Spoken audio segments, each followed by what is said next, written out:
காயம் இல்லாமல் கனவு மட்டுமே காண முடியும். வலி இல்லாமல் வெற்றி கிடையாது. உன் நேரம் உனக்கு மட்டுமே சொந்தமானது. பேசும் வார்த்தைகளில் கவனம் செலுத்தினால் வாழ்க்கை எளிதாகிவிடும். ஆசைகளுக்கு தான் எதிர்காலம் தேவைப்படும். ஆனந்தமாய் வாழ்வதற்கு நிகழ்காலமே போதுமானது. பழகியவரை பாதையில் விடாதே, விலகியவரை தேடி செல்லாதே. நாளைய நாளை நல்லதாக்குக. இருக்கும்பொழுது நிஜத்தை அவமதித்து விட்டு இருந்த பின் அவர்கள் நிழல் படத்தை அலங்கரிப்பதில் எந்த புண்ணியமும் இல்லை.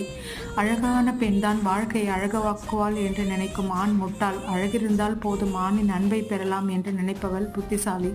எல்லையில்லா அன்பிற்கு மட்டும்தான் கண்ணீர் துளிகள் கூட அருமை. வெறும் உதட்டிலே பேசும் பழகும் ஒருவரிடம் நாம் மட்டும் உண்மையாகி பழகி என்ன பிரயோஜனம்? இன்பத்திலும் துன்பத்திலும் மனம் விட்டு பேச துணை இல்லாத போதுதான் தெரியும் அன்பின் அருமையும் தனிமையின் கொடுமையும். உங்களிடம் ஒரே ஒரு உயர்ந்த பண்பு இருந்தால் போதும், அதுவே உங்கள் எதிரி